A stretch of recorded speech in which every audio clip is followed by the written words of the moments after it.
राज्याच्या राजकारण, समाजकारण, सहकार अशा अनेक क्षेत्रांवर छाप सोडणारे उपमुख्यमंत्री राष्ट्रवादी काँग्रेसचे अध्यक्ष अजित पवार यांच्या जाण्यानं उभा महाराष्ट्र सुन्न झाला आहे. कामाचा धडाका, प्रशासनावरची पकड, सडेतोडपणा यातून उभारलेलं हे खमक व्यक्तिमत्व कार्यकर्ते, नागरिक यांच्यासाठी हळवंही होतं. त्यांच्या या गुणांमुळेच अजित पवार लोकनेते ठरले. दादा या शब्दातले सर्व अर्थ सार्थ ठरवणारं व्यक्तिमत्व काळाच्या पडद्याआड गेलंय. या धक्क्यानं महाराष्ट्राचं राजकीय क्षेत्रच नाही तर तमाम नागरिकही हादरून गेले आहेत. दादा म्हणजे मोठा भाऊ. अजित अनंतराव पवार अनेकांसाठी मोठ्या भावाच्या स्थानी होते. आदरानं दादा होते. त्यांच्या धडाक्यानं, क्षमतेनंही भारून टाकणारे दादा होते. अहिल्यानगरातल्या प्रवरा इथं 22 जुलै 1959 रोजी त्यांचा जन्म झाला. काका शरद पवार यांच्याकडून राजकीय वारसा आणि महत्त्वाचं म्हणजे अगदी बारकाव्यांनिशी त्यांनी समाजकारण आणि राजकारणाचे धडे घेतले. मात्र त्यांच्या छायेखाली न राहता अजित पवार यांनी स्वतःचं वेगळं नेतृत्व प्रस्थापित केलं. सहकारी साखर कारखान्याच्या निवडणुकीपासून 1982 मध्ये अजित पवारांची राजकीय कारकीर्द सुरू झाली.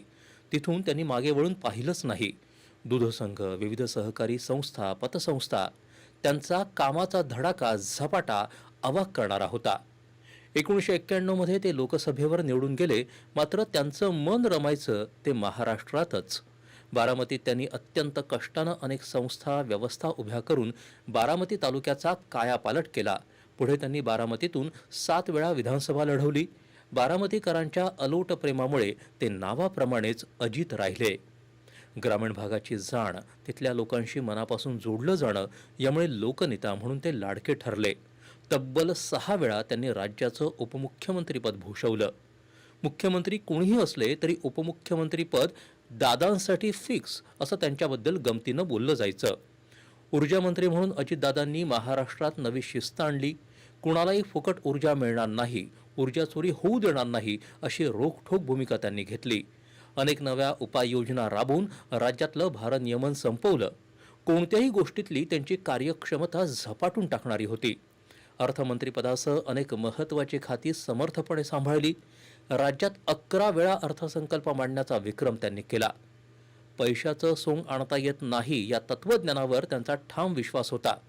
अनेकदा राजकारणासाठी घोषणा कराव्या लागतात, मात्र त्यांची अंमलबजावणी करताना अजितदादा तारेवरची कसरत करून राज्याच्या तिजोरीवर आर्थिक ताण येणार नाही याची व्यवस्था करत असत. प्रशासनावरची पकड, अर्थविषयावरची हुकूमत आणि माणसं आपलीशी करणं या गुणांमुळे जसे ते चर्चेत राहिले तसेच स्पष्ट वक्तेपणामुळे देखील.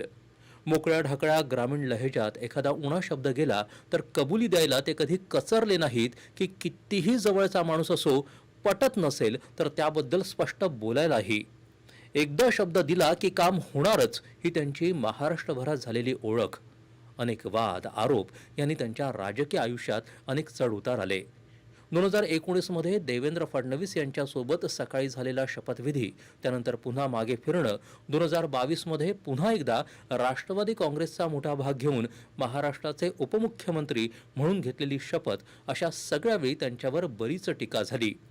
मात्र राजकारणात लोकांसाठी काही करायचं असेल तर सत्ता हवी आणि मोदींच्या नेतृत्वाखाली NDAचा विकासाचा मार्ग आपल्याला मान्य आहे अशी स्वच्छ प्रॅक्टिकल भूमिका घेऊन ते सत्तेत सहभागी झाले आणि खमकेपणानं त्यांचा झंझावात सुरूच राहिला.